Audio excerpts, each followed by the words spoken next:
Avanzamos entonces con la sesión 2 de este módulo. Como ya saben, en virtud de lo que conversamos en el módulo, el conocimiento técnico para el debate competitivo y formativo básicamente busca entregarles herramientas para poder desarrollar técnicas de debate, para poder desarrollar habilidades asociadas a la argumentación, el crítico en sus estudiantes, en base a los elementos técnicos que incluyen distintos formatos de debate y los consensos que hay en los circuitos internacionales de debate. La idea es que puedan comprender el fenómeno del debate, más allá de quedarse únicamente en el nombre del concepto, sino que ese concepto, por ejemplo, una métrica, logren situarla en el panorama general del debate para que sepan no solo qué es y básicamente entender su significado, sino que para qué sirve, cuál es la relevancia que tiene dentro de un debate y cómo yo puedo utilizarla de manera estratégica para tener buenos resultados en los debates.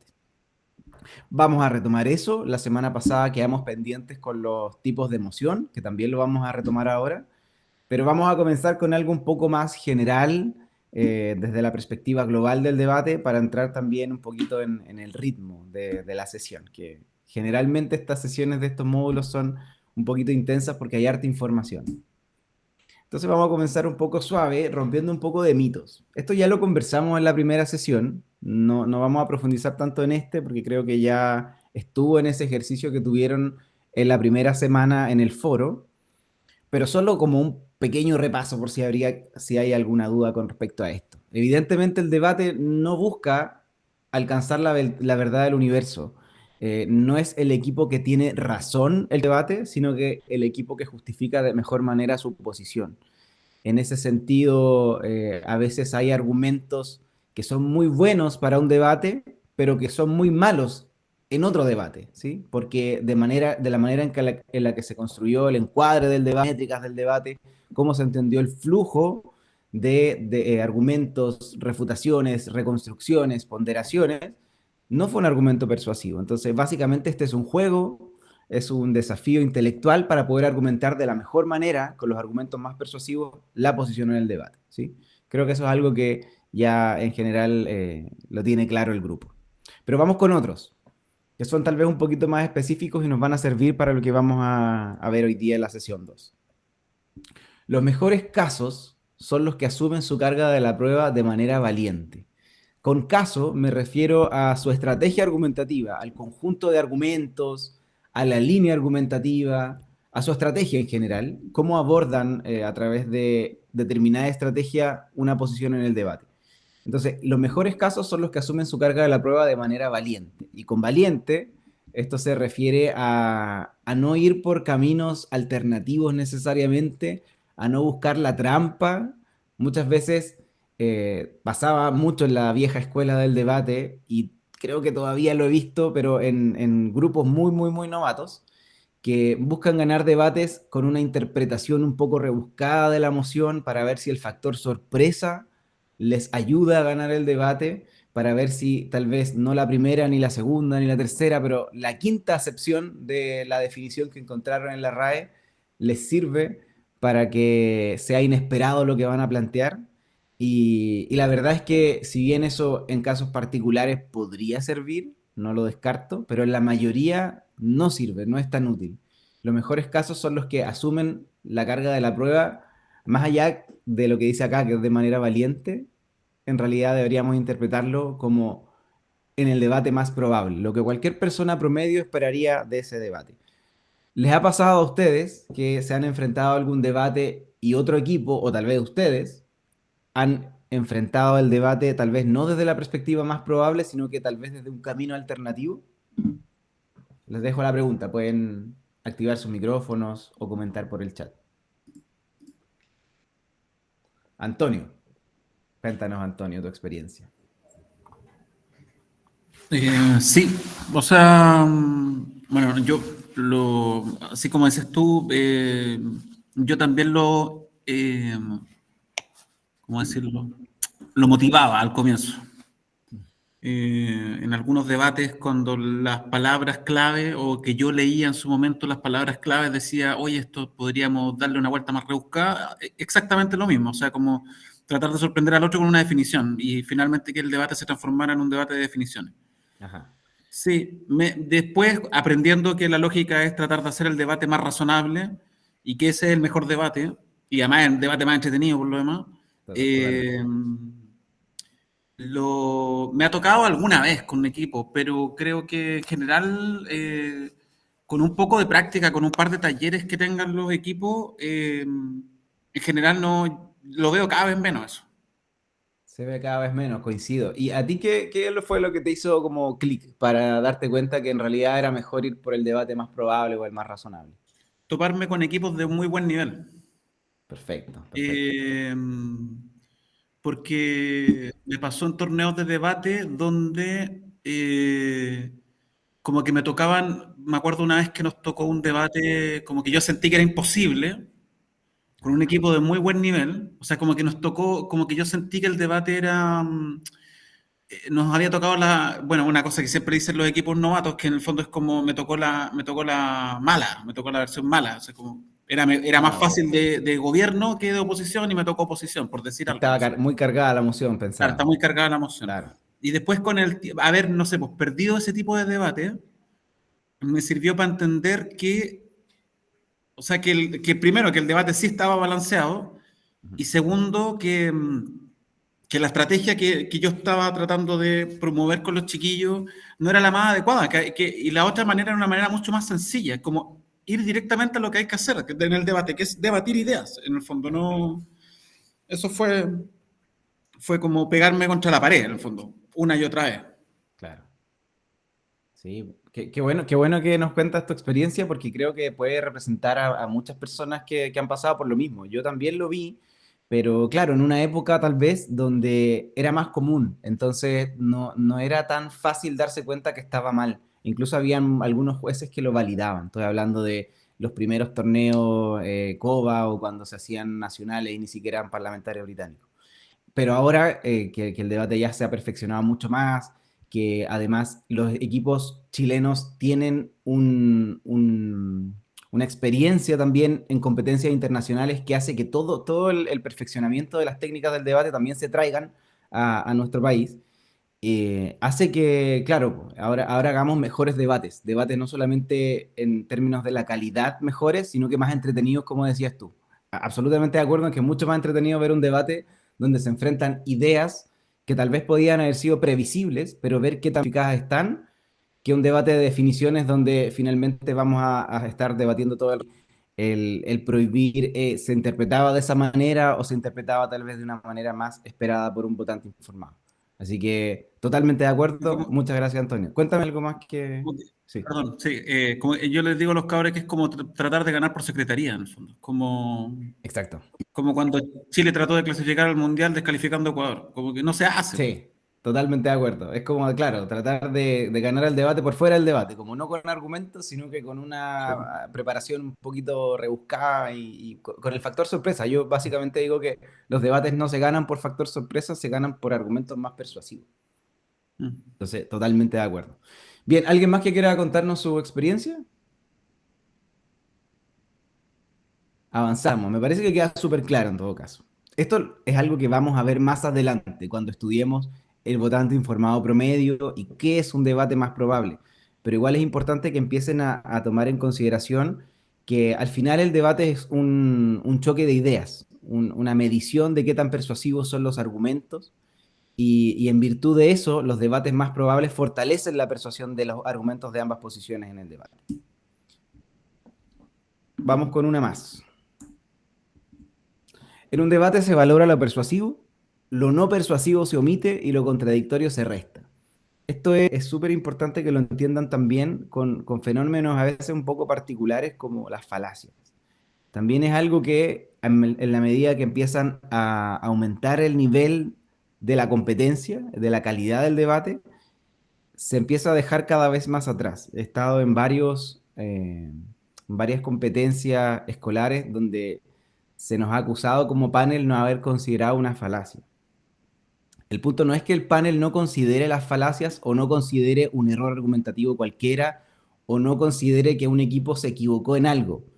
El punto es que la adjudicación no se realiza en base a los errores, no se realiza en base a los castigos, sino que se realiza en base a lo que lograron. Si en algún momento se equivocaron, de nombre, por ejemplo, del nombre de un ministerio y dijeron otro, eso no significa que los vayamos a castigar por eso, sino que si no es gente con la argumentación se omite. Consideramos lo otro que dijo. Si es que tuvo un error argumentativo, cometió una falacia de causalidad, cometió una falacia de hombre de paja, vamos a medir qué tan persuasivo fue considerando el error argumentativo, pero no los vamos a castigar por haber cometido un error. Por lo tanto, lo que es no persuasivo, es decir, lo que en realidad no suma en el debate, no es necesariamente un elemento para desacreditar lo que sí es persuasivo.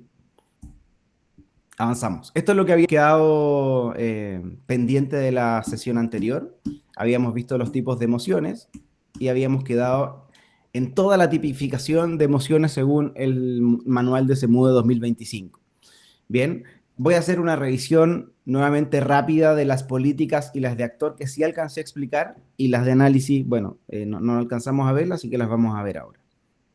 Estas son las 12 tipos de emociones que están registradas en el manual. Hay algunas que se interpretan de manera muy parecida, hay otras que son incluso casi iguales, por lo tanto podríamos reducir este grupo, pero me parece interesante que todas, porque de esa manera ustedes pueden identificarlas más fácil cuando vean la redacción de una emoción.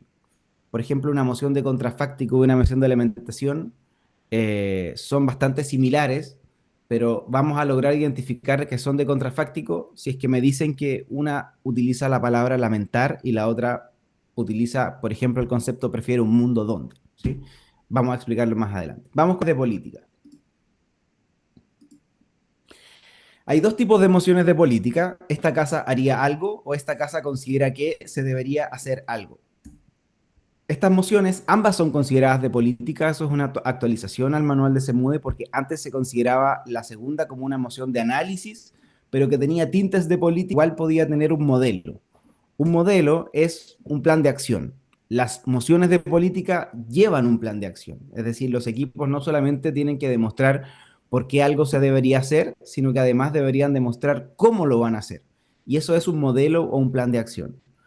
¿Qué tan exhaustivo debe ser el modelo? Bueno, depende de los equipos. En algunos casos, en algunos no es necesario ser tan exhaustivo porque podría ser solamente, se va a hacer a través de una modificación en una ley y no necesito decir más, pero otras veces tengo que establecer limitaciones y parámetros para que el modelo sea persuasivo. Entonces, esta casa haría algo como, por ejemplo, esta casa nacionalizaría las empresas de distribución eléctrica en Chile, que es el ejemplo que utilizamos la semana pasada. Es una moción de política. Yo debería demostrar por qué hacer un cambio en el estado actual de las cosas a través de esta acción, que es nacionalizar las empresas de distribución eléctrica en Chile, sería o beneficioso desde una métrica utilitarista, esto lo vamos a ver más adelante, o defiende algún principio que me parece importante para la sociedad desde una métrica de principio. Esta moción también incluye como el modelo, entonces yo tengo que explicar cómo lo voy a hacer para nacionalizar las empresas de distribución eléctrica en Chile. ¿Cómo lo voy a hacer? Probablemente en este caso tenga que incluir elementos de legislación, tenga que establecer elementos de cómo se van a compensar a las empresas que van a ser nacionalizadas, cuáles van a ser los mecanismos de acción, cuál va a ser el resultado de la nacionalización, si va a ser una nacionalización completa o en términos de participación en acciones, bueno, no sé, se puede detallar mucho, algunas veces no es necesario detallar tanto. Solamente es importante detallarlo en cuanto sea relevante para los argumentos que voy a traer más adelante. No es que un modelo se evalúe su exhaustividad por sí misma, ¿sí? Ok, esta casa considera que A debería ser X, también es una moción de política. Esta casa considera que el Estado de Chile debería nacionalizar las empresas de distribución eléctrica. Aquí nosotros vemos como un observador externo que el Estado de Chile debería hacer X, que debería nacionalizar las empresas de distribución eléctrica. Se considera de la misma manera, independiente que exista un actor involucrado porque somos nosotros un observador neutral. Entonces tenemos que ver cómo el modelo lo llevaría a cabo el Estado de Chile, ¿ok? Entonces son mociones muy parecidas, ambas incluyen un modelo, por lo tanto ambas tienen fiat. Esto lo vamos a detallar más adelante. Pero el fiat básicamente es un consenso de que aquello que propone gobierno podría llevarse a cabo. Es decir, Si el gobierno quiere nacionalizar las empresas de distribución eléctrica en Chile, asumimos que sí lo pueden hacer, pero no necesariamente es una buena idea, es la mejor utilización de los recursos.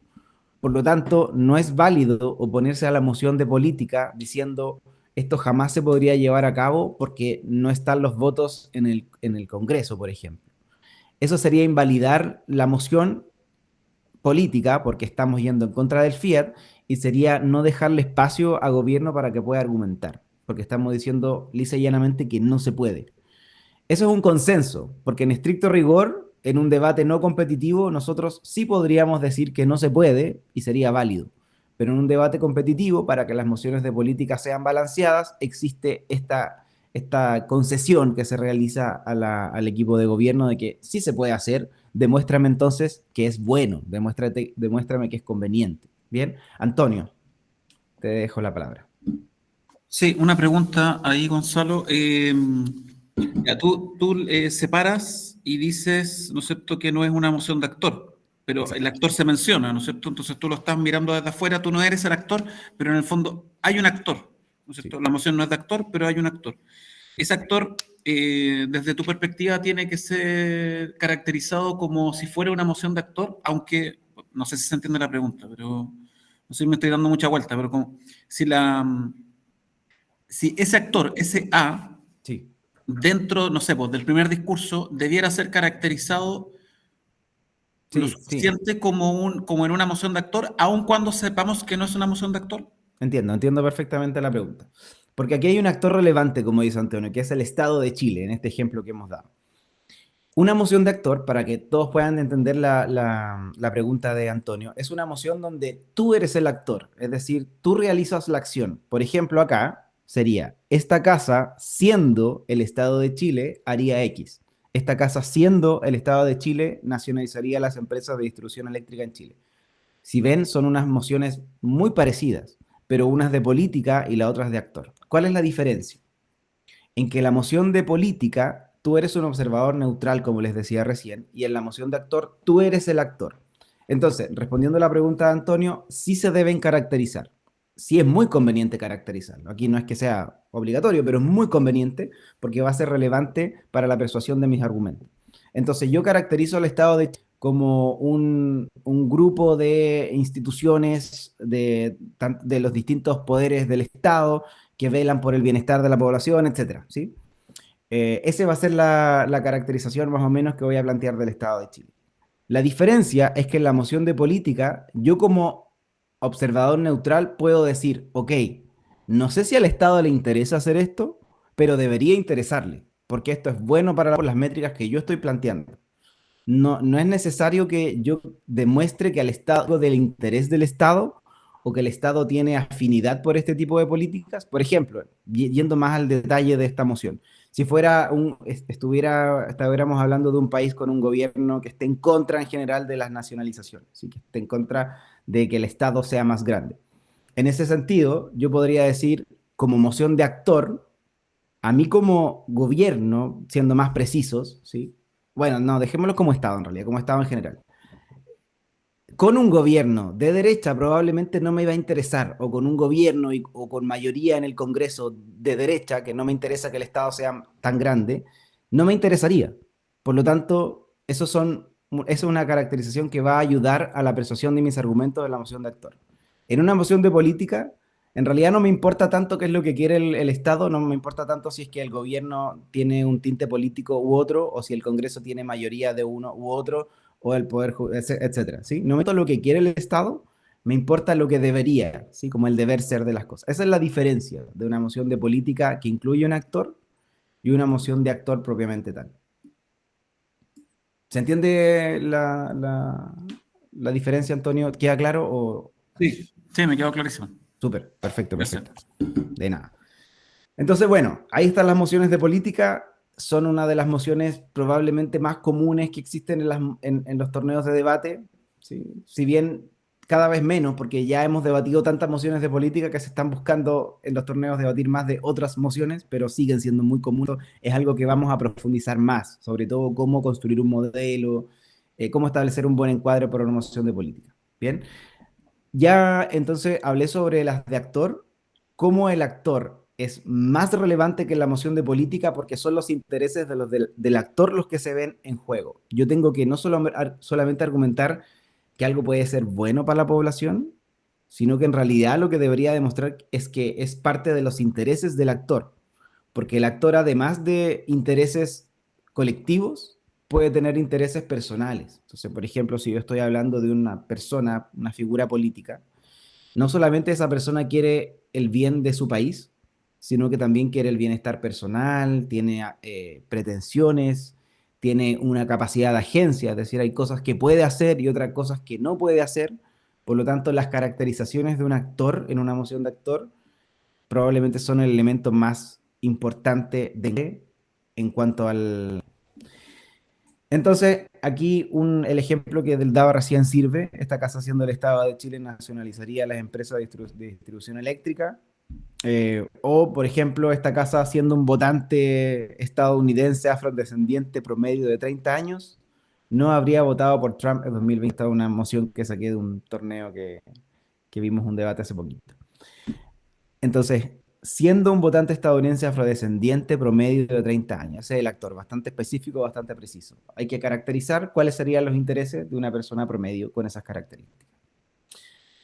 Hay otra moción de actor ahora, en la actualización de 2020. Esta es una moción que ya se debatía el año pasado, no es necesariamente de este año, pero ahora sí oficialmente está mejor caracterizada en términos de las diferencias que hay entre una moción de actor propiamente tal, que es la primera, y una moción de los intereses. Esta moción se llama moción de los intereses, pero también es una moción de actor. Entonces, en este caso sería, esta casa considera que está en los intereses de, por ejemplo, Rusia, establecer bases militares permanentes en África. ¿Sí?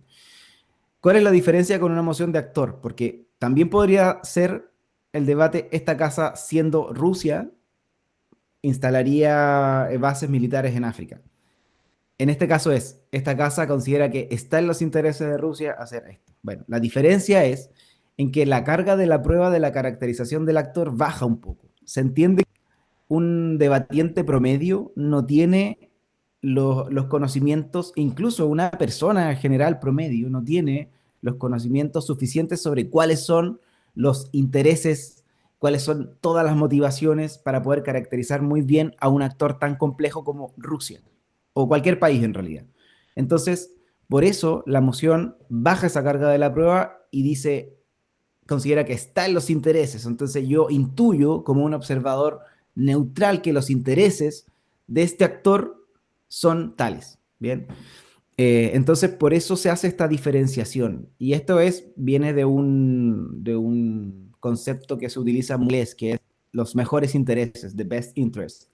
Y de ahí nace la moción. No tiene una traducción literal porque no lo usamos mucho en español, pero se trata de lo mismo. O sea, en realidad a esta persona yo creo que le importa X. Por lo tanto, como le importa X, yo creo que sería bueno que hiciera esta acción que estoy planteando en la moción.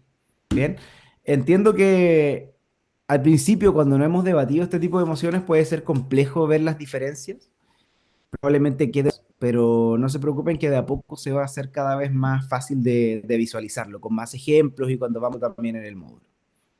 Vamos entonces con las mociones de análisis.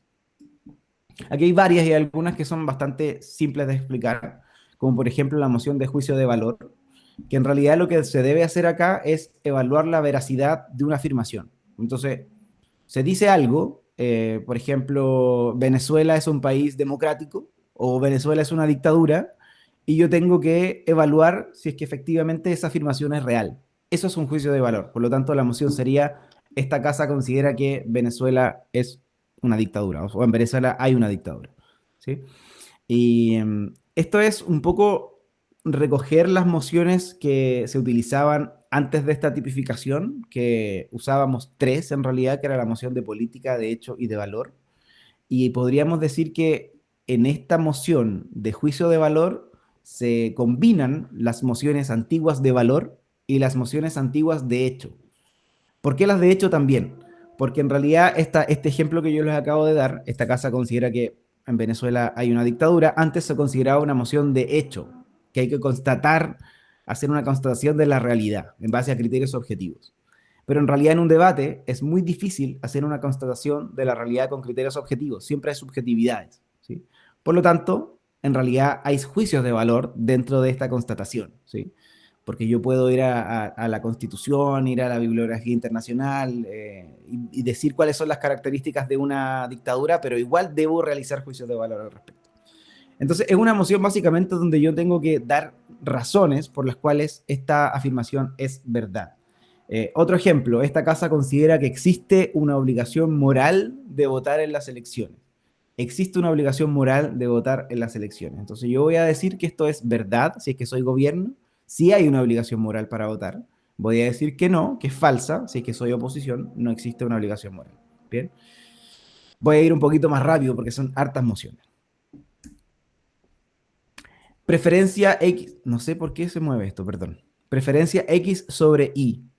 Esta casa prefiere una cosa por sobre la otra. También es una de las mociones más simples de abordar, porque básicamente yo tengo que argumentar a favor de una cosa y la oposición tiene que argumentar a favor de otra cosa.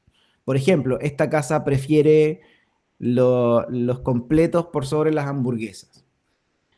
El equipo de gobierno tiene que defender que los completos son mejores, son preferibles, son más convenientes, son más ricos. Ahí depende de las métricas que se establezcan en el debate. Pero tiene que argumentar a favor, dependiendo de métricas de principios y de utilitarista, que vamos a ver más adelante, pero tiene que argumentar a favor de una cosa y la oposición tiene que argumentar a favor de la otra cosa.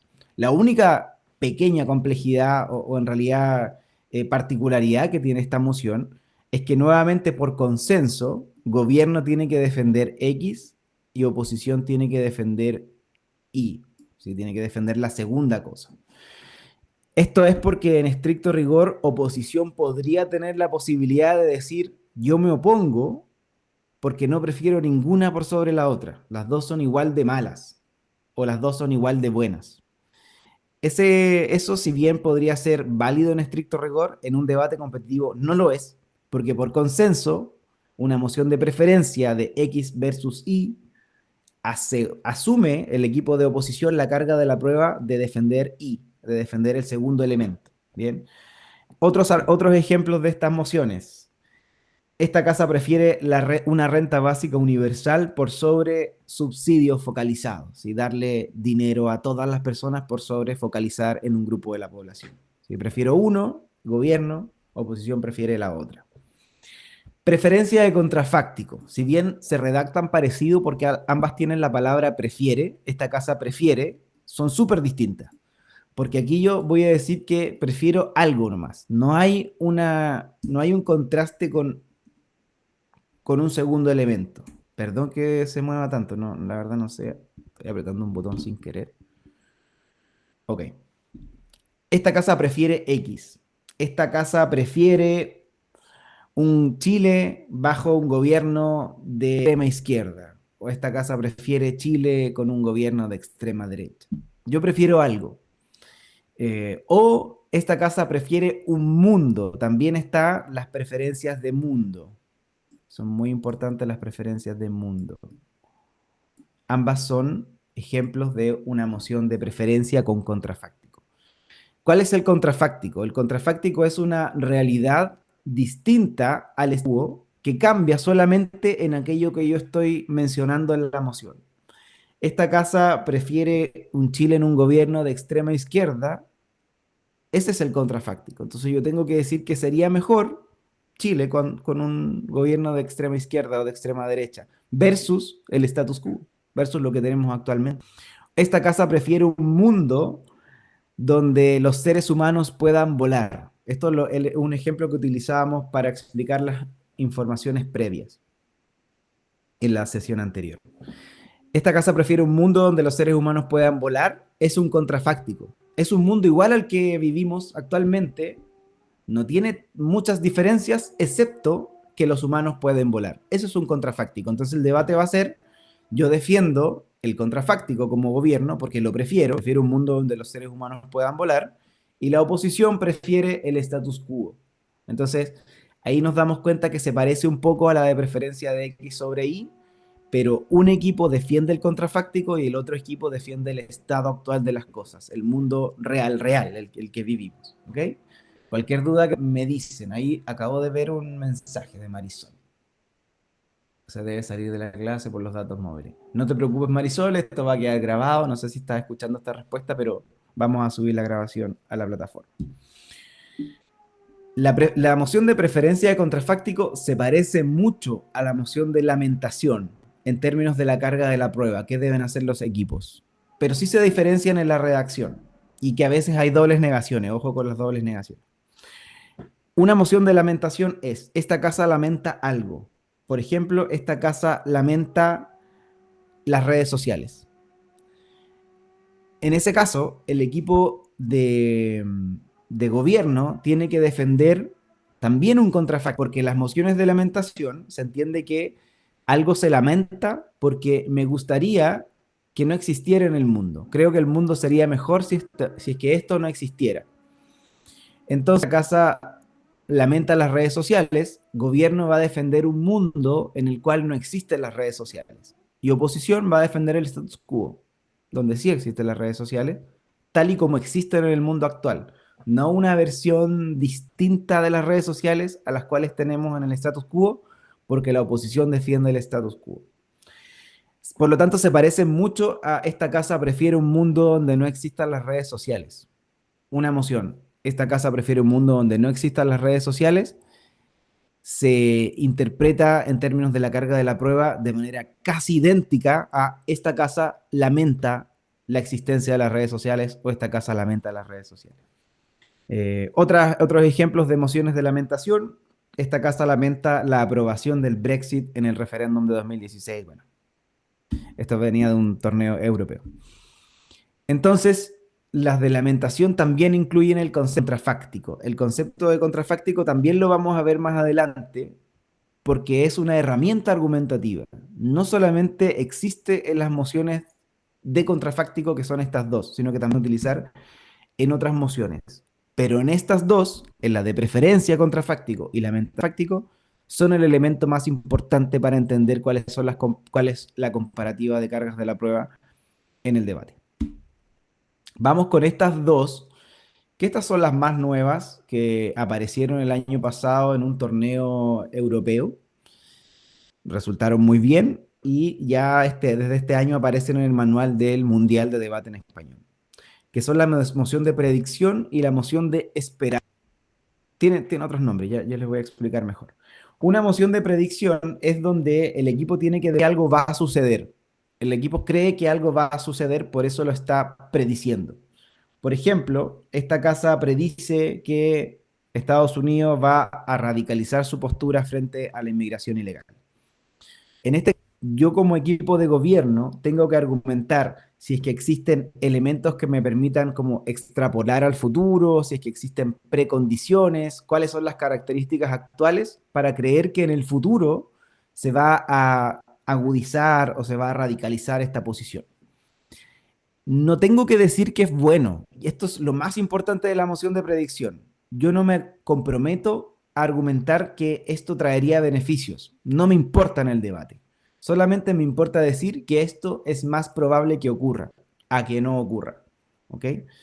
Vamos a verla más adelante porque es una moción súper interesante la de predicción. Y también la moción de esperar. Yo le puse esperar, pero en realidad creo que en el manual aparecen como de expectativa o de esperanza. Creo que no hay consenso sobre cómo traducirla al español, que en inglés es expect, pero tiene que ver un poco con esperar que algo ocurra, ¿sí? Con tener la expectativa o la esperanza de que esto ocurra. Y es totalmente lo contrario a la moción de predicción, porque en esta moción de esperar o de esperanza, a mí no me importa si es que es más probable que ocurra o no. No tengo que demostrar que va a ocurrir. Solamente tengo que demostrar que si es que ocurriera, sería bueno. ¿Ok? Por ejemplo, esta casa espera que, no sé, un ejemplo muy obvio. Esta casa espera que Chile clasifique mundial de 2030. Probablemente no va a ocurrir. ¿Sí? Y no es el debate. El debate es demostrar por qué sería algo bueno. No sé si está tan balanceada esta moción, pero bueno, era para que entendieran el fenómeno de la moción de esperar. Otro ejemplo, tal vez más probable que aparezca en un torneo. Esta casa espera que las universidades abandonen gradualmente el sistema estandarizado para seleccionar el ingreso.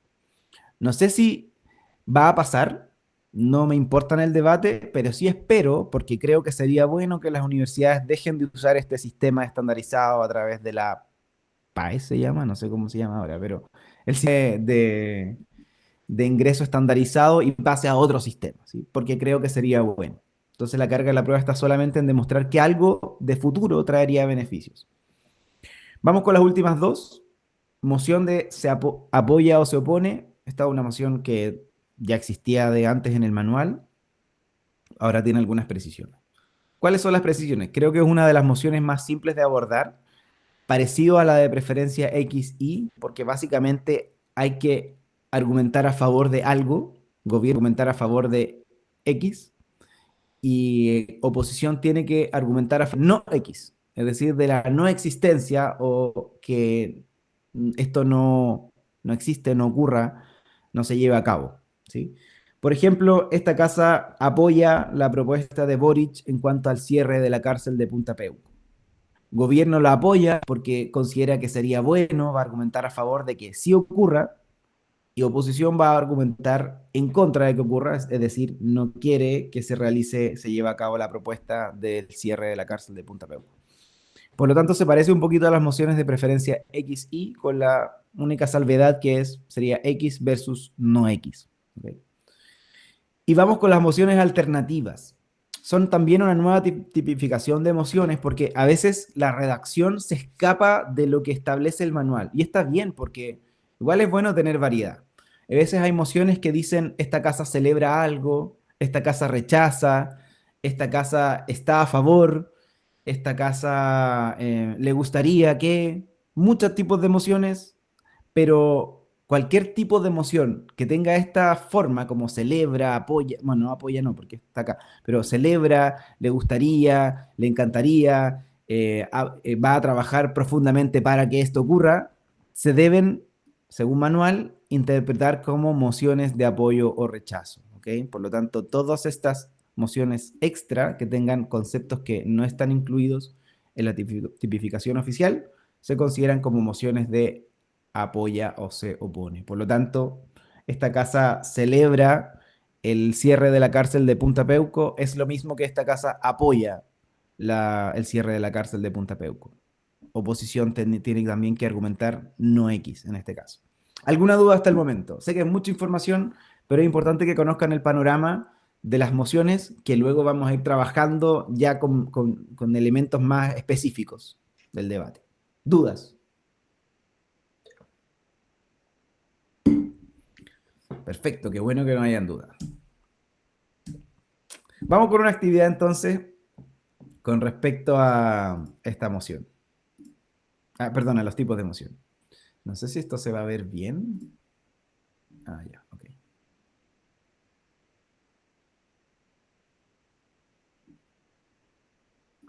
Vamos a hacer una actividad entonces. Aquí hay una ruleta que se las voy a mostrar enseguida.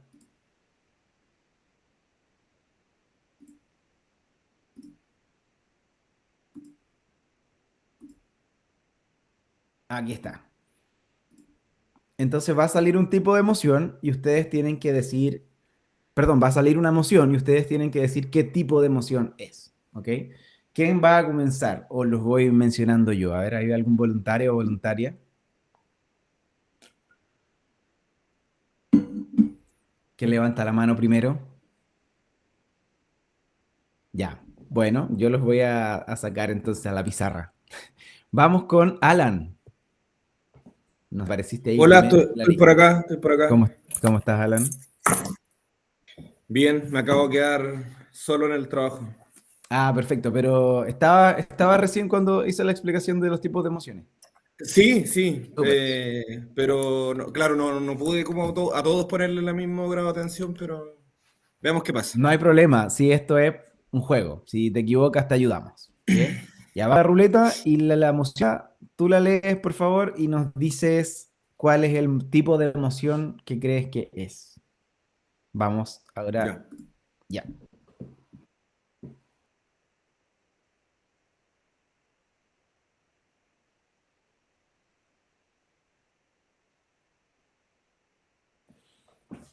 Dale. Ya, la elección de Milei como presidente de Argentina, ¿esa sería la moción? Sí, y el SL, te voy a ayudar, es esta casa lamenta. Ah, ya. Entonces debe ser una de lamentación, la que salía de lamentación, ¿o no? Había una de Perfecto. las... Sí, sí, Estaba fácil, estaba está fácil. clarito. Pero cuéntanos un poquito cómo interpretas la carga de la prueba en esta ¿Me, moción. ¿Qué me, me puede debería hacer? mostrar de nuevo donde salían el tema de las mociones, por favor? Sí, ahí está. Ya, la moción, ¿cuál era? Esta casa, Lamenta, perdón, la lamenta elección la de Milei elección como de Milei. presidenta. Ya, ya, ok. Sí, sí, esta casa lamenta la elección de Milei como presidente de Argentina. Ya, el otro, por favor. El del... Ahí está. Ya, lo que no me queda claro Ujú. es el tema, claro, ya. Entiendo cierto lo de lamentación porque estaba la ayuda ahí como de la premisa, ¿Sí? pero el tema de que sea contrafáctico significa que sea contra un hecho, simplemente, ¿no? Totalmente, sí. Entonces, claro, porque me quedó un poco la duda con el tema de la preferencia de la que los seres humanos podían volar. Entonces ahí como que yo me fui como en mi mente, Ya. pensé que era ese tipo de emoción era solamente como para emociones que no fueran posibles o que no fueran o que nos llevaran como a un terreno de la fantasía. Pero ahora me queda claro que tiene relación, digamos, con estar en contra de un hecho nomás, independientemente si este hecho es real o es Sí. irreal, digamos, por decirle de alguna manera. Sí. Entonces, claro, es lamentarse estar en contra de un hecho que creo que no... Se parece al ejemplo que les di de esta casa lamenta la existencia de las redes sociales. En este caso sería esta casa lamenta la elección de Milei en Argentina. Entonces, Claro. ¿cómo utilizaría el contrafáctico? O alguien tal vez si se le ocurre que pueda ayudar a Alan. ¿Cómo utilizaría el contrafáctico ahí? ¿El contrafáctico en qué sentido? ¿Cuál sería el práctico? Porque aquí, bueno, ya. Tú en una moción de lamentación tienes que defender que sería mejor un mundo distinto al actual, donde aquello que lamentas no hubiera ocurrido. Entonces, como quieres, vas a lamentar la elección de Milei, entonces tú me deberías argumentar, sería mejor un Claro, mundo en el cual la elección sin, de sin Milei mi ley, nunca po. hubiera existido. Claro. Entonces, eso es lo que defiende el Entonces yo te gobierno. tengo que explicar ahora cómo yo haría como una línea argumentativa. Básicamente una interpretación de la carga de la prueba como la hicimos recién, como qué interpretas del contrafáctico en este caso.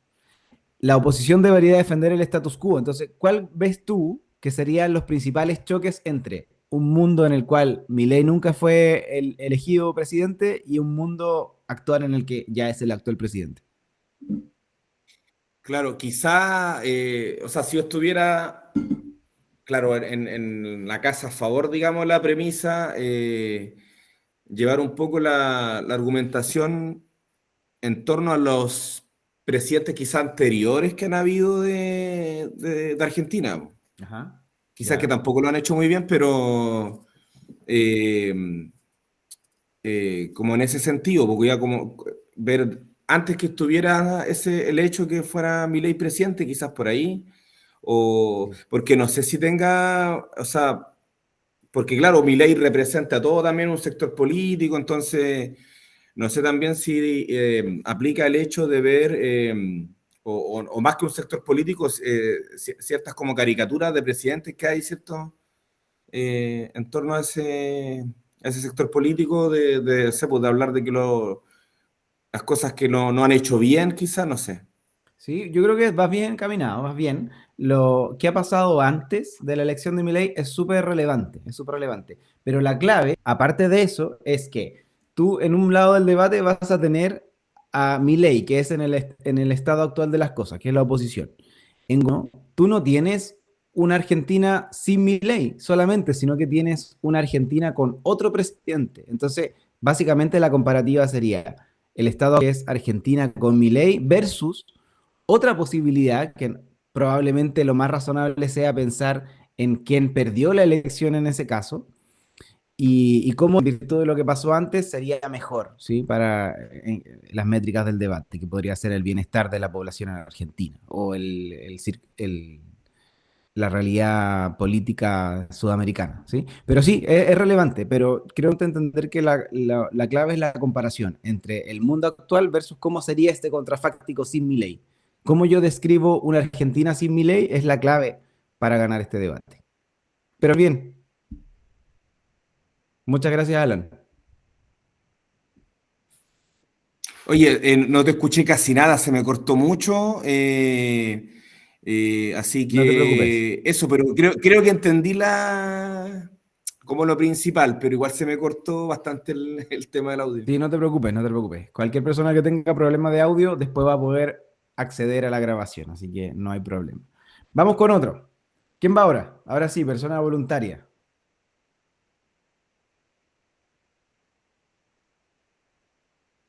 Ya, no hay voluntario. Vamos con... Ah, Antonio, ya, perfecto. Muy bien, Antonio. Vamos con la ruleta. ¿Estás ahí? ¿Sí? Sí, sí, dale, dale. Vamos.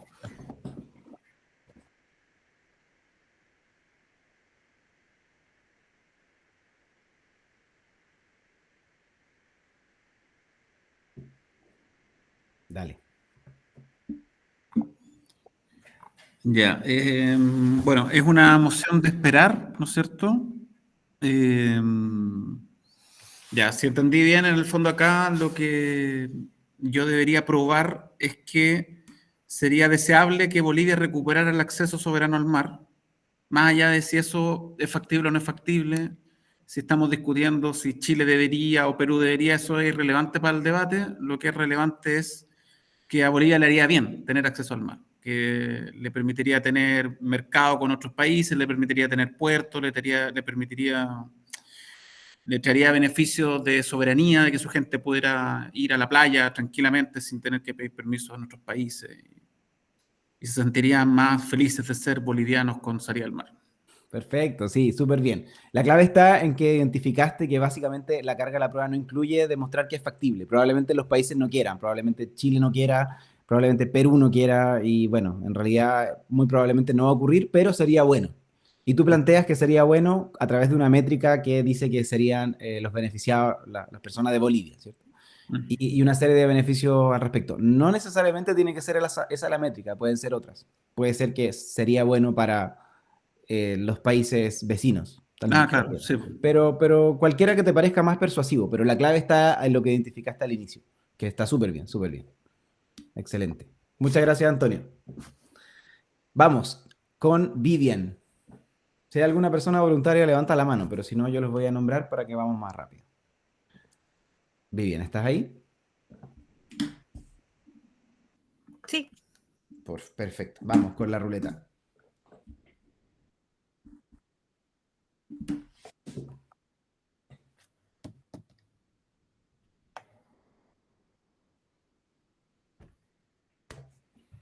Vamos.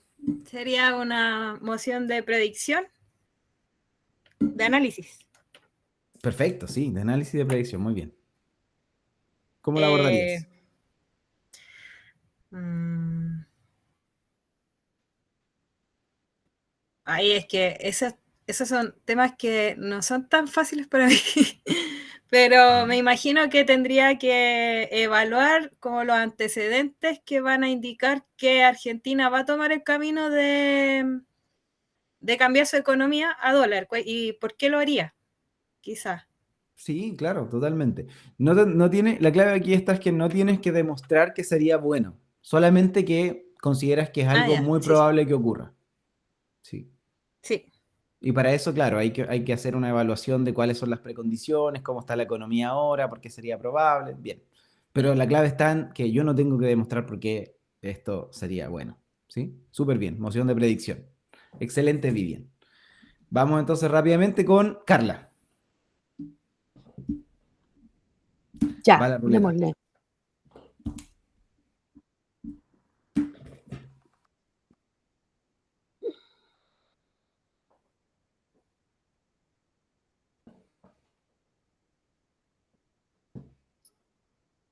Ya, esta casa, siendo un pequeño agricultor en Petorca, rechazaría el modelo de concesión del agua. Entonces, esta sería una moción de actor, donde yo soy el protagonista. En el fondo, el beneficio no es solo para mí, sino que para todas las personas que están ahí. Y tendría que basarme en los antecedentes para ver por qué esta realidad no sería beneficiosa, en este caso, para mí siendo agricultor, y también el concepto de pequeño, a lo mejor que la otro grupo podría pensar en grandes agricultores, Ujú. como utilizar eso también o considerarlo, y por qué el modelo en el fondo no me beneficia, porque vuelvo a insistir, soy el actor, entonces tengo que pensar en eso. No sé Sí, excelente, si excelente. ayuda. Entonces, muy bien. La clave es que identificas que es una emoción de actor. Tú eres el actor, tú eres el pequeño agricultor en Petorca. Entonces, tienes que caracterizar cuáles son los intereses de ese agricultor en Petorca y eso es lo que importa en el debate. No me importan Claro, los intereses de los grandes agricultores ni claro, de otros actores, sino que únicamente del pequeño agricultor. Pero ojo, eso tampoco significa que al pequeño agricultor le importe solo él. Tal vez no, igual le en la importa el comunidad, resto. sí. Claro, tal vez igual le importa la comunidad, pero es lo que a mí me importa como pequeño agricultor. Súper bien. Excelente, Carla. Ya. Vamos con Eduardo.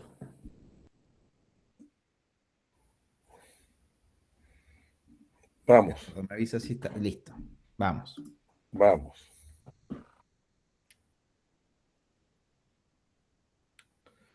¿Qué dice ahí? Uy, se cambió al final. Ah, pero esta ya estaba. Pensé que se iban a Sí, borrar y no se vamos con borraron. otra.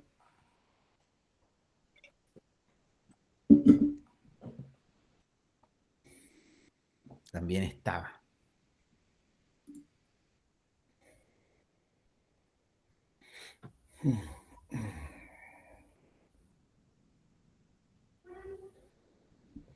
Eso. A ver, eh, estoy mirando el torpedo, ¿ah? Sí. Anticipo que no te tocó fácil. Claro, bueno, esta es una moción de análisis, ¿cierto? Sí. Muy bien. Sí. Eh, predicción, apoya, prefiere, condena. Análisis, tipo.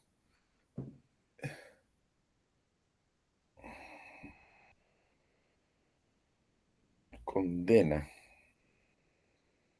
Estaba entre las que condenaba. Sí, Ahí a ver. está. Eh, Ahí está la lámina. la de abajo. Sí. Como pista no es que diga condena. Por lo No, claro, tanto, celebra, rechaza, etcétera. exacto. Es una emoción Estaba alternativa. en esa. Sí. Ya. Por eso no la tenía en el torpedo. Claro, por eso Ya, yo decía que vamos, te tocó fácil. O sea, perdón, te tocó difícil porque es sí. una alternativa Vamos a que la ni siquiera moción, por estaba ahí. favor. Vamos a la moción. Entonces, ¿cómo la abordaría? Esta casa condena el uso de discursos religiosos para limitar derechos civiles. Eh,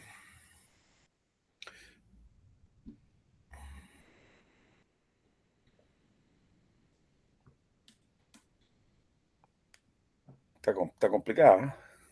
Pero más allá de los argumentos, solamente qué deberías argumentar siendo gobierno y qué se esperaría de la oposición. Sí, eh, que de alguna manera, ¿cierto? Hay ciertos principios universales que están dados en los derechos humanos, que tiendan en la razón humana y que de alguna manera son los que sustentan, ¿cierto? Los derechos civiles en el mundo jurídico Ujú. y que todas las visiones religiosas provienen, ¿cierto?, de elementos emocionales, elementos, ¿cierto?, culturales, y que no podrían ir en contra, ¿cierto?, de lo que son los elementos esenciales de la condición, de la razón humana, digamos. Exacto, sí. Totalmente. O sea, eso me parece una buena estrategia para argumentar el caso de gobierno, ¿sí? Básicamente, gobierno argumenta de esa manera a favor de condenar, es decir, sí lo Claro, condena y la oposición no lo condena. Entonces, la oposición buscaría argumentos para decir que no es necesariamente algo negativo, no le problema que se utilicen los discursos religiosos para limitar los derechos civiles. ¿sí? La interpretación de la carga de la prueba en este caso es simple. Básicamente a favor de lo que establece ahí gobierno, en contra de lo que se establece ahí oposición, porque se utiliza de tal manera que una moción de apoyo o rechazo. Súper bien, me parece muy acertada la estrategia, Eduardo. Gracias. Ya, vamos con la última, para que alcancemos a lo que nos queda. Vamos con Luis. Yo justo dije, me salvé. No te salvaste por esta, pero los que no Ah, salieron qué mal. ahora, que son poquitos, van a quedar a la siguiente. Vamos con la Ya. ruleta.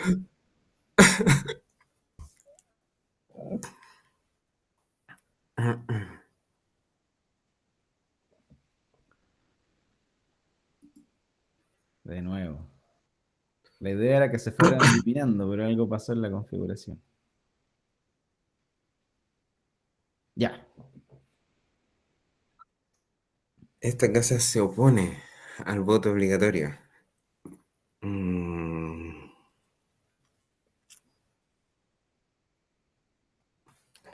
Tendría que ser de análisis, ¿no? Es de análisis totalmente, sí. Ujú. Em, ya, entonces esto es como de emociones alternativas. Sí, nuevamente, emoción alternativa. Ya. Entonces dice, bueno, si esta casa se opone al voto obligatorio, yo tendría que ver por qué me opongo, ¿no? Así como los beneficios versus los perjuicios de, de por qué yo estoy tomando cierto bando, ¿no? Claro. Em, Como gobierno deberías argumentar en virtud de los más beneficios que perjuicios o al revés. o sea, si yo me opongo al voto obligatorio, se supone que como gobierno yo debería estar viendo los beneficios de oponerme al voto obligatorio. Ya, sí, es que claro, aquí hay dobles negaciones, pero entiendo, perfecto. Ya. Eso. Y la oposición, lo contrario. Nuevamente, las mociones alternativas son bien simples de interpretar la carga de la prueba. Así que muy bien, Luis. Me salvé. Y te tocó una fácil porque ya había sido la alternativa. ¿Cómo que fácil era la más difícil? Claro, pero la segunda vez. Vamos, bien, muchas gracias. Hay más Gracias. ejemplos acá. Van a tener acceso a esta ruleta después por si la quieren usar. Sigamos. Ok, vamos con la carga de la prueba. Avanzando en los conceptos importantes con respecto al debate. Al menos la carga de la prueba principal. Aquí vamos a diferenciar la carga de la prueba principal, que es lo que dice acá como esta obligación que la impone a cada lado del debate sobre qué deberían argumentar.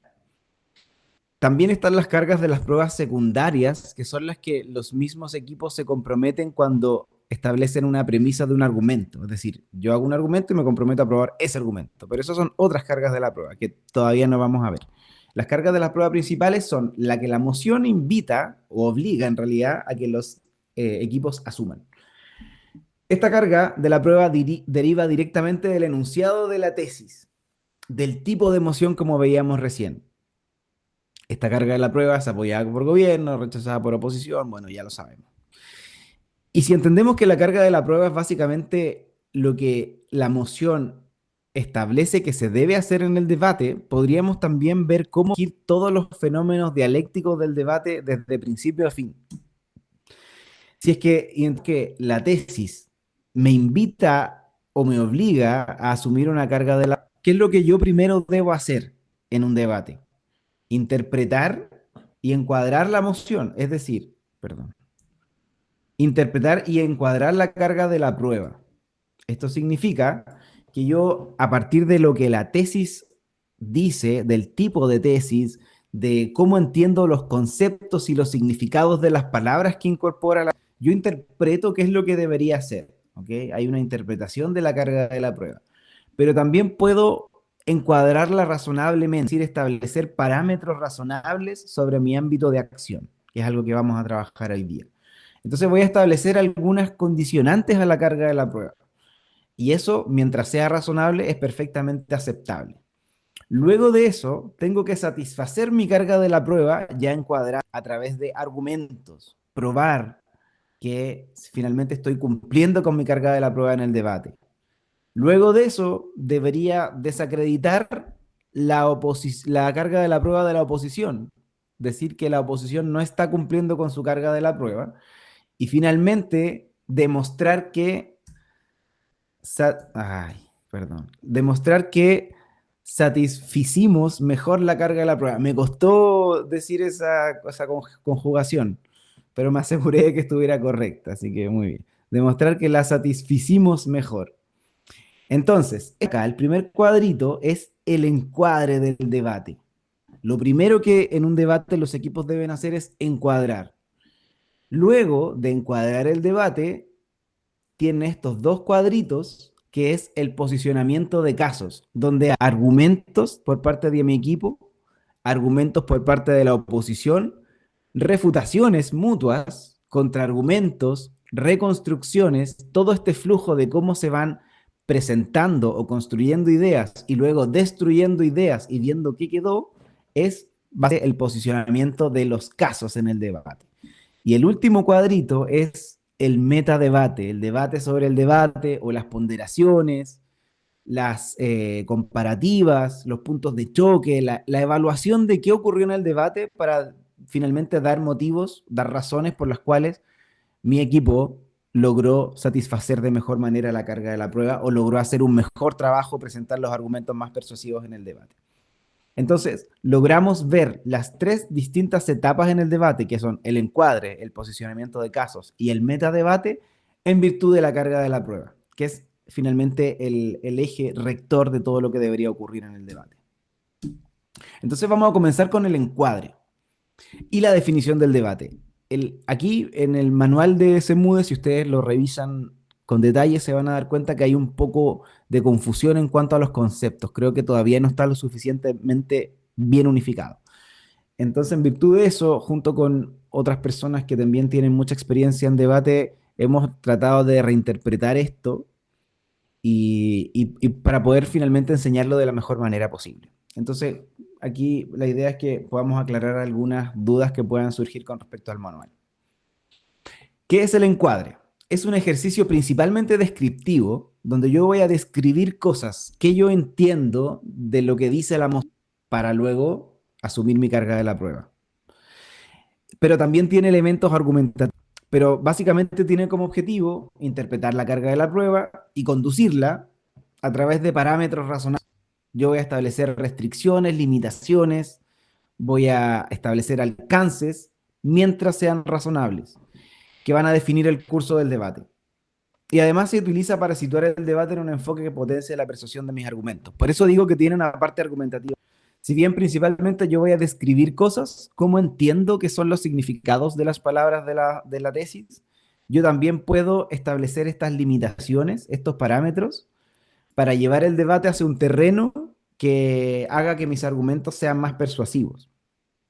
Generalmente yo daba este ejemplo como del equipo de fútbol de Bolivia, que cumpliendo con todas las reglas de la FIFA, lleva a su selección a jugar en el estadio más alto, porque sabe que sus jugadores son mejores jugadores cuando están en el estadio con mayor altura. Y le ganan a Argentina, le ganan a Brasil, a equipos mucho mejores, porque establecen el juego, el partido, en un parámetro que está permitido, pero en aquel que sus argumentos o sus jugadores son mejores. Entonces, en el debate hacemos algo parecido. Llevamos el debate hacia un terreno donde mis argumentos se ven mejores. Por ejemplo, es como lo que pasa con los titulares de los diarios muchas veces. Un mismo hecho se puede interpretar de distintas maneras sin que necesariamente estén malas o estén erradas. Por ejemplo, un choque en la ruta 68 se puede interpretar como, no sé, un titular: el mal estado en la carretera provoca accidente de tránsito. Otro diario dice, persona de la tercera edad pierde el control. Y otro diario puede decir, un accidente de tránsito provoca un taco kilométrico. Entonces hay tres enfoques distintos con respecto a la misma idea. Algo parecido ocurre en los debates, pero no es precisamente eso, obviamente, solo para que entiendan cómo posicionarse desde distintas perspectivas, refiriéndose básicamente a lo mismo. En realidad sería algo, inmediatamente te doy la palabra a Carla, en realidad sería algo más parecido en un debate real, Como por ejemplo, si yo tengo que defender el sistema Montessori de enseñanza versus uno tradicional, yo voy a decir cosas de la sociedad que conduzcan hacia darle más persuasión a los argumentos que defienden el Montessori, ¿sí? Voy a mostrar a la población que necesita, por ejemplo, preocupación en torno a salud mental, que necesita, por ejemplo, que exista una visión integral del mundo, los nuevos desafíos de la inteligencia artificial, etcétera. Voy a mostrar esa parte de la población, de la sociedad, de la realidad. Si es que defiendo la educación tradicional, voy a mostrar otra parte, voy a querer mostrar tal vez qué pasa con la competitividad en el mercado laboral, voy a querer mostrar cómo son los sistemas de acceso a las universidades, las exigencias de la universidad, etc. Entonces, voy a mostrar distintas partes de la sociedad.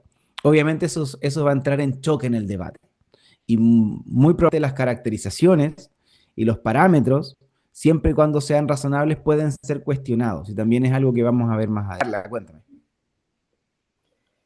Sí, mira, estaba pensando principalmente en esto del uso del lenguaje. Ajá. Y cómo podía influir en el fondo, y ahí me acordé de este concepto de las definiciones o de definir los conceptos o las palabras dentro de las mociones, porque cuando estuve haciendo el tema del trabajo leí un manual de un mundial, entonces hablaban de los tiempos que tenían los equipos para poder clarificar los conceptos y que los jueces en el fondo pudieran clarificar para poder ellos saber en qué parámetros como guiarse para la elaboración y la preparación de las mociones para el debate. Entonces, cuando tú hablas esto de los titulares, claro, es una misma idea, pero dependiendo de la moción o si es que la InfoSlide te da ciertas líneas, como que las definiciones de esos mismos conceptos no se van a entender de la misma manera en una moción X y en otra moción Y, aunque sea la misma palabra en el fondo, va a depender de lo que va a estar en torno, en el fondo, en torno al contexto. Entonces, por eso me acordé de eso y quería saber si va bien o si estoy completa y absolutamente equivocada. No vas bien, pero no me quedó claro si esto era en tiempo como para clarificar en términos como de los tiempos en el debate, como que hay un turno especial para clarificar. Okay. Claro, lo que pasa es que decía, porque lo que pasa es que ahí me tocó el World School, entonces decía que, bueno, hay dos tipos de rondas, que es la que se realiza ahí mismo y te dan los temas ahí mismo, y otra que se prepara. Sí. Pero que igual los equipos tienen un tiempo determinado antes de empezar, antes de ingresar a la sala. Cuando se les entrega la moción, tienen ahí inmediatamente un tiempo con los jueces para poder clarificar la definición de algún concepto. Okay. Y ahí se explicaba qué tenía que ver con saber este tema del concepto de parámetro, por eso me acordé. Sí. Entonces quería ver si es que tenía que ver con eso o no. Perfecto, ya entendí, perfectamente. Eso también ocurre en otros formatos, como el parlamentario británico, pero se usa poco. Las clarificaciones se realizan en realidad no al jueces, sino que al equipo de adjudicación, que es el equipo que crea las mociones. Entonces, dentro del tiempo de preparación, en las mociones impromptu, y bueno, en el caso de World Schools, en las mociones preparadas también, tienen la posibilidad de consultarle al equipo de adjudicación sobre un concepto que no entiendan, o algún concepto que tal vez pueda ser mal interpretado sobre qué finalmente querían plasmar en la moción el equipo de adjudicación. Estas clarificaciones son muy simples, básicamente se utilizan cuando el equipo de adjudicación probablemente no incluyó este concepto de la información previa, como que era un concepto que podía generar dudas, no lo incluyó, no lo quiso incluir a propósito o no se le ocurrió que era buena idea incluirlo y tiene que hacer una explicación similar a la que está en la información previa. Pero como les decía, se ocupa poco y también se ocupa poco en parlamentario británico porque hay poquito tiempo de preparación. Entonces, esperar a que el equipo de adjudicación responda este tipo de clarificaciones es perder tiempo de preparación. Ahora, en definitiva, estas clarificaciones puede que sean necesarias cuando efectivamente hay conceptos de conocimiento específico que no son especificados en la información previa o en la moción. Pero si no serían necesarios realmente, porque si este concepto se puede caracterizar o definir desde una perspectiva de una persona promedio, entonces yo puedo hacerlo y eso se aceptaría, porque es una persona promedio, es algo razonable de la perspectiva de una persona votante informada Claro, promedio. el votante informado promedio. Sí, La definición. totalmente. Ya, En todo listo. caso, vamos a hablar de eso ahora, si es que alcanzamos, si no queda para la siguiente sesión, pero hay un momento en que vamos a profundizar en eso. Entonces, el encuadre, vamos a ver este flujo. Primero yo tengo la tesis, ya tengo mi carga de la prueba principal, que es lo que veíamos recién. Esta carga de la prueba principal está determinada en primera instancia por el tipo de tesis, lo que también veíamos en el cuadro anterior, si es que yo efectivo que defender un contrafáctico, si es que tengo que argumentar a favor de X y el otro equipo de Y, si es que tengo que desarrollar un modelo, etcétera, todo lo que el tipo de tesis me indica. Pero luego yo encuadro esa carga de la prueba. Voy a establecer caracterizaciones, que es lo que planteaba recién Carla. Hay conceptos que no están definidos o caracterizados en la moción y no están en la información previa y tal vez no quiero preguntarle al panel, al equipo de adjudicación y yo las voy a caracterizar porque me parece que es lo mejor que puedo hacer en este debate. Entonces yo voy a decir qué entiendo por los conceptos, qué entiendo por los significados de los conceptos o de las palabras en general de la moción para reinterpretarla y decir razonablemente esto es lo que yo debería defender. En el debate más probable, lo que hablábamos antes, sin irse por el camino alternativo ni por la trampa. No es que esté prohibido, pero no es una buena idea. Entonces voy a establecer caracterizaciones sobre qué entiendo yo de la moción. Caracterizaciones de conceptos, de contextos, de actores. Y también puedo establecer parámetros de acción. Vamos a ver ejemplos de parámetros de acción más adelante, pero básicamente tiene que ver con, yo voy a decir que determinada política se va a aplicar a este grupo de la población porque me parece que es razonable. Los otros casos, que son casos anómalos, no los voy a incluir dentro de mi modelo. Eso podría ser razonable, ¿okay? Y ahí establezco parámetros de acción. Y eso se entiende como la definición del debate. En el debate competitivo, cuando hablamos de definición, no nos referimos a las definiciones de los conceptos o de las palabras. Cuando nos referimos a eso, principalmente hablamos de caracterizaciones. Cuando hablamos de definir, se entiende como la definición del curso que debería seguir el debate. Es como el resultado de este encuadre de la carga de la prueba. Esto es lo que se debería debatir, eso es la definición del debate. Ok, entonces vamos a verlo a través de un ejemplo. Esta casa Profe. le daría atribuciones policiales a las patrullas Profe, de disculpe. seguridad ciudadana municipal. ¿Hay alguna Disculpe. duda? Sí, profe, o Luis, sea, si cuéntame. lo podía retroceder un segundito. Sí, claro. Contexto actual. Ya, perfecto, profe. Gracias. De nada. Ok. Esta casa le daría atribuciones policiales a las patrullas de seguridad municipal. ¿Ok? Ok. No voy a decir nada porque eso es lo que tenemos que hacer ahora con respecto al encuadre. Primero, tipo de emoción. ¿Qué emoción es?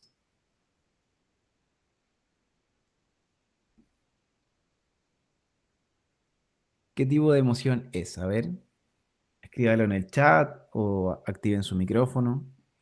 Esta casa le daría atribuciones policiales a las patrullas de seguridad ciudadana municipal. Política, ya, ahí llegó Antonio primero. Es una moción de política porque yo voy a establecer, hay una decisión de hacer una acción a través de un modelo que debo plantear para hacer un cambio en el estado actual de las cosas. Esa es la definición de una política. Por lo tanto, perfecto, moción de política. En la moción de política, como les decía recién, hay una decisión que cambia el status quo y es a través de un modelo. Perfecto. Eso es lo que tenemos que hacer. Eso es lo que la moción me indica a través del tipo de moción. Ahora yo tengo que encuadrarla. Tengo que establecer caracterizaciones de conceptos, contextos y actores para luego caracterizar el modelo. Entonces, aquí surge la pregunta clave. ¿Qué cosa yo tengo que definir o caracterizar realmente, como se dice en debate, para que se entienda realmente lo que tenemos que debatir? ¿Qué debería caracterizar? Pueden ser conceptos, pueden ser contextos o pueden ser actores. Primero, ¿qué atribuciones policiales? Porque Perfecto. los policías tienen muchas atribuciones, definirla en cuál. Entre la posibilidad de detener a alguien en el uso de armas, el uso de esposas, no sé, cosas Súper. como por el estilo. Súper. El contexto, se supone que para tomar esta decisión algo está pasando en el status quo, entonces yo tengo que establecer por qué es necesario, creo Ya, yo. ok. Y basado en eso, los actores, ¿por qué las personas de seguridad ciudadana serían las más idóneas a lo mejor para tener estas atribuciones policiales? Puede Perfecto. ser. Súper bien, súper bien. Entonces, como tú dices, lo primero es entender qué son atribuciones policiales, qué entendemos por ese como concepto realmente. Las atribuciones policiales, yo personalmente creo que no es algo que tenga que definir de manera tan exhaustiva, sino que bastaría con decir que son aquellas acciones que en la sociedad solamente pueden realizar las policías, que tienen que ver con el uso de la fuerza, uso de armas, etc. Esas son atribuciones policiales. Todavía no voy a decir cuáles le voy a dar a la ciudadana, porque eso es parte de mi modelo, ¿ok? Solamente hasta ahora he dicho que eso es lo que yo entiendo por atribuciones policiales. Y ahora, claro, como decías tú muy bien, hay un actor que son las patrullas de seguridad ciudadana. Y aquí tal vez sí podríamos ser un poquito más exhaustivos. ¿Qué entienden ustedes si es que yo tuviera que preguntarles qué es una patrulla de seguridad ciudadana municipal? ¿Qué me dirían? Quien quiera puede responder. Una camioneta que da vueltas por la población y no hace nada. Ya, perfecto. Dentro de La eso hay una camioneta crítica, blanca. ¿cierto? Pero hay una opción, una descripción, que en realidad son personas que dan vueltas, o sea, que como que están vigilando, pero en realidad hay alguien que tiene la población de que no hacen nada. Eso obviamente tiene una carga argumentativa detrás, pero bueno, se entiende que son básicamente civiles que están vigilando, rondando por la ciudad y que no tienen mucho agencia, ¿sí? No pueden hacer muchas cosas porque no tienen armas, porque no pueden usar la fuerza, porque no pueden retener. Entonces, básicamente, según yo entiendo, de conocimiento como persona promedio, solamente pueden vigilar y dar aviso a carabineros para que llegue, realice una acción como de detención, ¿sí? Dice Igual, Vivian, un conjunto de personas que vigilan dentro de una localidad y registran, perfecto, acciones anormales, perfecto. Registran y reportan Habría, lo que pueden hacer. habría que partir diciendo que son, en principio, son funcionarios municipales, Perfecto, sí. Por eso yo como decía que podemos concepto ser más general. exhaustivos, dar más información. Perfecto. Sí, perdón, ¿ibas a decir algo más?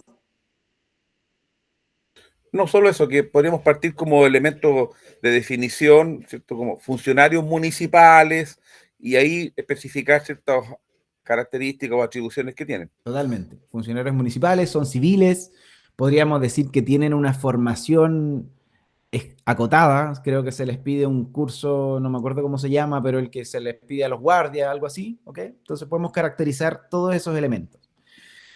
Ahora, ¿cuál es mi modelo? Es decir, ¿cómo yo voy a darle atribuciones, o sea, cómo yo voy a asignar atribuciones policiales? ¿Qué atribuciones policiales? ¿Con qué recursos? ¿A quiénes? A las patrullas de seguridad ciudadana municipal. Algunas ideas con respecto a eso. ¿Qué dirían ustedes? Ya anunció un poquito antes, Carla, algunos elementos de modelo que podrían ser darle armas, podría ser permitirles que utilicen la fuerza para retener, eh, que puedan hacer una detención, ¿sí? Ok, tenemos muchas posibilidades. Yo solamente como ejemplo, no sé si será la mejor estrategia, tal vez no, pero para que sea más fácil entender el ejercicio, voy a decir que mi modelo va a ser entregarle armas y una preparación más intensa, que no solamente sea este curso, sino que tengan por lo menos un año de preparación en términos de usar armas, utilización de la fuerza, etc. Ese es mi modelo. Con recursos del Estado, que si bien va a tener que utilizar recursos que se podrían usar en otra cosa, es una necesidad imperante por la sociedad en términos de la preocupación por la delincuencia, etcétera, etcétera. ¿Bien? Ok. Eduardo.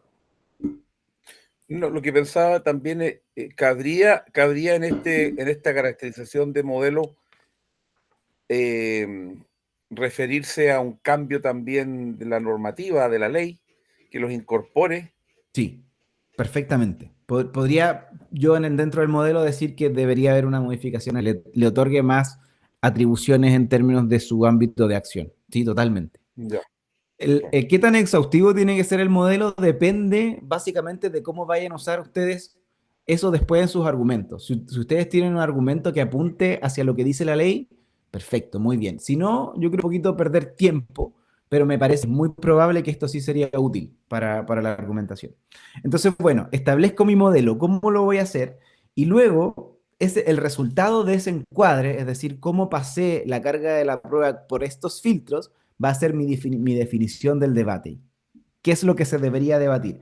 En este caso, lo que se debería debatir es entregarle armas, más preparación y más facultades por ley a los funcionarios municipales que hacen la de supervisión en seguridad ciudadana municipal. ¿Sí? Eso sería más o menos un resumen de todo lo que conversamos antes. Esa es mi definición del debate. Obviamente en un discurso se desarrolla con un poquito más de sustancia, un poquito más de elementos descriptivos, pero básicamente ese es el resultado de la definición. Consulta, Gonzalo. Sí, claro.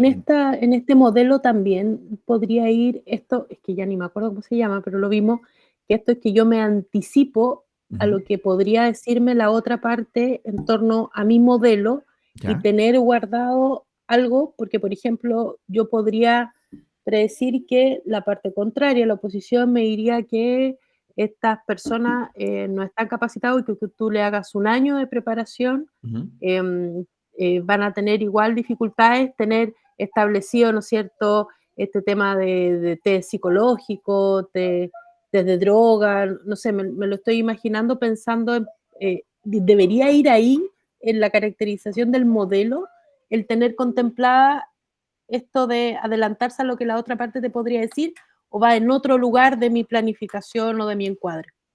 No, puede ir en el modelo. Ahora, como les decía, el encuadre es principalmente descriptivo, es cómo yo lo voy a hacer y qué facultades y armas, etcétera. Pero sí puedo incorporar elementos activos si es que me parece necesario. Una opción sería solamente describir y luego en mis argumentos yo utilizar esas caracterizaciones y decir, me parece que esta preparación, la que estamos planteando en el modelo, es necesaria por tal y tal motivo, porque me parece que es importante que puedan utilizar bien los recursos que se le están entregando. O puedo argumentarlo inmediatamente por parte del encuadre, porque igual él es dinámico, puede ir cambiando. Lo importante es entender que uno es descriptivo y otra cosa es lo argumentativo.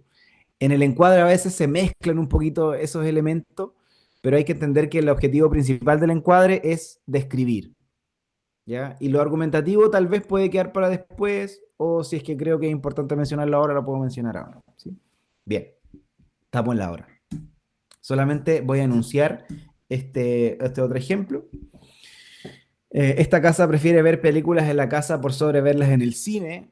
Esto es solamente para que entiendan que en una moción no política, porque esta es una moción de preferencia de X sobre Y, donde X es ver películas en la casa, Y es ver las películas en el cine, no hay un modelo, pero aún así el encuadre sigue siendo relevante. Esto ya lo sabemos, es un tipo de moción de X y gobierno defiende X, oposición defiende Y. Y en el encuadre yo también voy a caracterizar estos contextos y actores. Voy a caer a qué entiendo por película, ¿sí? Tal vez no es tan necesario ser tan exhaustivo porque una persona promedio entiende que son básicamente estas producciones que se hacen para el cine y que después llegan al streaming y a veces se dan en la tele, etc. Pero puedo caracterizarlo. Pero sí me parece más importante caracterizar cómo es una casa, ¿sí? Cuáles son las edades que yo tengo en la casa, cuáles son los dispositivos que tengo, los recursos para poder ver películas. Importante caracterizar el cine y establecer parámetros razonables. ¿Cuáles podrían ser unos parámetros razonables acá?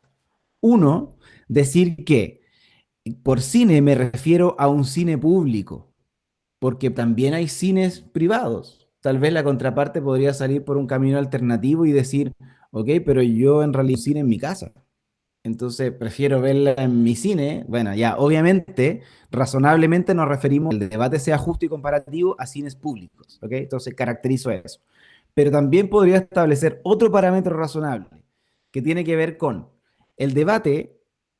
Razonablemente se trata de dónde ver la película y no cuándo. Por lo tanto, asumo que la película está disponible al mismo tiempo en ambas opciones, tanto en el cine como en la casa. porque la moción, si quisiera tratarse sobre verla en estreno o verla después, lo diría de manera explícita. Aquí es razonable entender que la moción se refiere únicamente al lugar, por lo tanto lo importante del debate es caracterizar y demostrar por qué un lugar es mejor que el otro, por lo tanto es justo, es razonable y es comparativo decir que para que se dé un debate justo, asumimos que estas películas están disponibles en el mismo momento, tanto en el cine como en la casa. ¿Okay? Y eso sería básicamente mi definición del debate. ¿Qué entiendo por mi casa? ¿Qué entiendo por películas? ¿Qué entiendo por cine público? Y que establezca un parámetro, que el debate se va a tratar únicamente donde tenga las dos opciones al mismo tiempo. Bien, nos queda pendiente entonces las impugnaciones de las definiciones.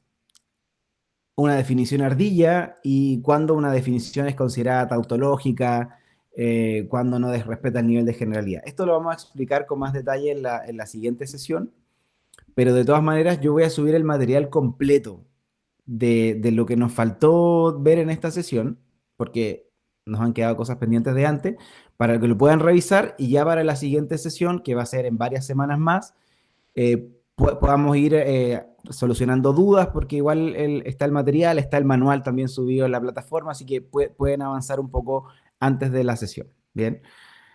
¿Alguna duda antes que nos vamos? Ya hemos finalizado la sesión, estamos ya pasados de la hora, así que la persona que tenga que retirarse puede hacerlo, quedan en libertad, pero yo me quedo un minuto más por si hay alguna duda. ¿Bien? A mí me queda una duda de antes. Dígame. Es que en uno de los ejercicios decía, esta casa se opone al voto obligatorio. Ya. Y la caracterizaron como alternativa. Sí. Pero hay una moción que dice apoyo y yo me opongo. Entonces, no sé cuál de las... es que hay una que dice apoyar o Sí. oponer. Sí. A ver, vamos.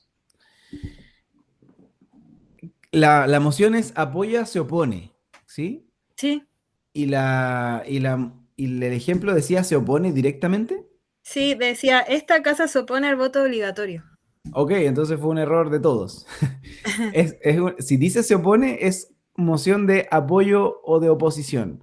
Ah, ya. Pero si dice rechaza, niega, sería alternativa. Ahora, no es un error para nada grave, porque como les decía, estas mociones se abordan de igual manera. O sea, es básicamente lo mismo. ¿Sí? Solamente que es la tipificación que establece el manual. Si dice se opone, se aborda de igual manera como si dice rechaza. ¿Sí? Es que me había quedado la duda pensando en que siempre había que caracterizarla por el gobierno, por cómo estaba redactada para el gobierno. Entonces, por eso quedé como con la duda. Entiendo, no, por eso es apoyo o se opone, porque dependiendo de cómo está redactada, vemos si como gobierno estamos a favor de esto o en contra de esto, porque cuál es el que utiliza. En el caso de las mociones también podría ser igual con el ejemplo que está acá, celebra o rechaza. Si yo celebro algo, como gobierno me parece que está bien, lo apoyo o argumento a favor de esto. Si dice rechaza, argumento en contra de esto. ¿Sí? En realidad estas mociones son iguales, son muy iguales. La diferencia es que cualquier palabra que sea distinta a apoya o opone se considera moción alternativa y se aborda como si fuera apoya o opone. ¿Sí? Pero entiendo el error. Si decía estrictamente se opone, lo correcto era decir que era esta y no decir que era alternativa. Así que asumimos el error. Por eso el joven había dicho que era la más difícil que le había tocado. Sí, probablemente está, porque estaba la confusión. Confundió. Sí, estaba la confusión. Claro. Totalmente. ¿Alguna otra duda? Lo último, lo que estamos viendo al final de la carga de prueba, el encuadre. Sí. Eso es como describir toda la introducción en un debate, ¿cierto? Esa todo es una el muy contenido buena de la introducción. Es una muy buena pregunta.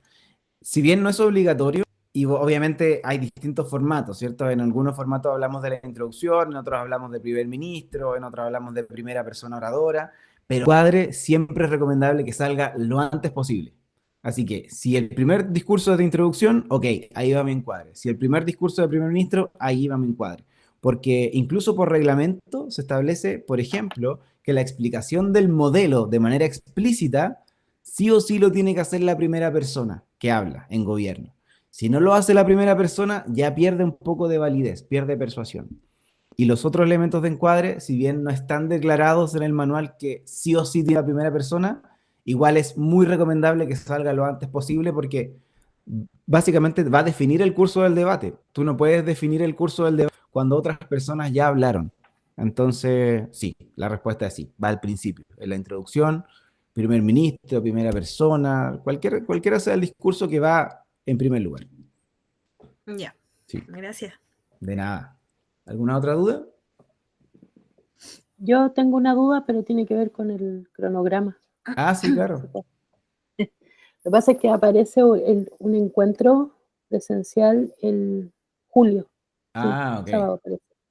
Sí. Pero no hay información de eso, ni lugar, ni horario, nada, para ver la Mm, posibilidad de no, lo que asistir. pasa es que eso habría que preguntárselo a Natalie, pero como el curso inició más tarde de lo que teníamos proyectado inicialmente, parece que esa actividad se va a hacer y se va a ver la posibilidad de que se haga el segundo semestre. Pero no estoy seguro, así que lo voy a consultar y les envío un anuncio por la plataforma para que todos tengan la información. Ya, ¿Sí? ya, bacán. Perfecto. ¿Y esa actividad es obligatoria para la aprobación del curso? No, desde el principio estaba considerada como opcional, porque entendemos Ah, que ya. no todos pueden viajar a Santiago, así que es opcional, pero Sí. entiendo que se va a hacer el segundo semestre o se va a suspender. Sí. Ah, ya, qué bueno. Sí, de todas maneras el año pasado se hizo y estuvo súper bueno porque aparte de avanzar un poquito más con el curso, hicimos un debate entre todos que estuvo súper entretenido. Estuvo muy bueno. Ojalá se pueda, si no lo hacemos online, hacemos un debate así, todos debatimos online. Eso va a estar sí o sí, seguro. ¿Alguna otra?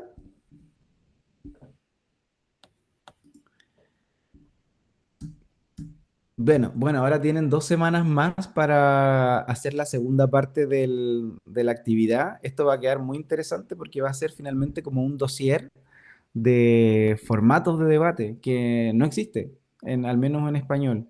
Hay algunas instituciones como ASPADE, que es la Asociación de Panamá de Debate, panameña de debate, que sí tiene manuales de algunos formatos, pero no tantos. Entonces creo que va a quedar muy interesante. Entonces la idea es que esto, si es que están de acuerdo, lo podamos publicar, que aparezca no solamente el nombre en términos del diplomado, sino que quién trabajó en qué formato. Entonces, eso sería súper interesante como un insumo para el circuito de debate que hoy día está debatiendo solo parlamentario británico y World Schools, entonces sería súper bueno que pudiera debatir otros formatos también. Así que creo que va a ser Eh, un muy buen instrumento. Ese documento, el final, hay que subirlo como reemplazando el que ya se subió No, en la va a actividad. haber otra tarea que va a decir documento final para la semana subsiguiente, como fecha final de entrega, y lo suben en esa nueva tarea. No tienen que Ah, reemplazar el actual. y ahí va a venir la instrucción sobre cómo escribirlo a modo de informe, porque ahora es un cuadro nada más, ¿cierto? Sí, pero la idea es que sea una guía, entonces va a quedar con esa misma estructura.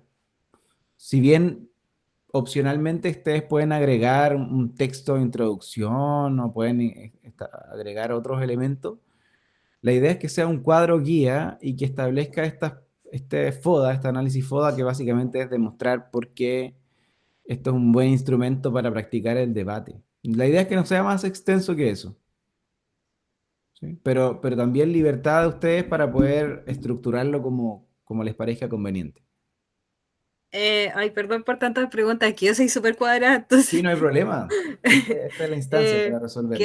quedé con muchas dudas porque también dije ya es un cuadro, pero en mi caso del tema que me tocó es súper extenso porque tiene muchas partes. Ajá. Tiene 3 fuegos cruzados y cada uno tiene sus descripciones. Es muy extenso, entonces dije me va a quedar más allá de 5 páginas porque el formato era de 3 a 5. Claro. Pero la descripción de qué debe hacer cada persona y cada espacio en el debate, la idea es que sea no tan extensa. porque no es un manual para debatir o sea, como con recomendaciones para debatir, sino que es un manual del formato. ¿Sí? Cómo interpretar el formato con explicaciones más bien generales. Entonces, yo revisé tu avance y estaba bien. O sea, ahí habían algunas precisiones que tenían que ver con las adjudicaciones y otros elementos más, pero las explicaciones de los roles estaba bien. Ya. Sí. El tuyo era el Public Forum, ¿cierto? Sí. Sí, está bien, no necesitas más detalle que eso. Ah, ya, súper. Muchas gracias. De nada. Bien, entonces, si no hay más dudas, muchas gracias por haberse conectado en este horario. Gonzalo, Sí, dime. Dime, Eduardo. yo quería hablar contigo, pero al final, Ah, Alan, perdón, pensé que era Eduardo el que estaba hablando. sí. Ok, sí, no hay problema. Yo me quedo unos minutos más. Entonces, bueno, los Chao. demás, muchas gracias por haberse conectado. Entiendo que este módulo es harta información, pero de verdad que sirve mucho para poder entender mejor cómo funcionan los debates. Así que nos vemos en la siguiente sesión. Igual vamos a estar ahí en contacto por la plataforma y por correo. Gracias, que estén bien, que Bien, chao, descansen. chao. Chao, chao. Chao, Chao. gracias.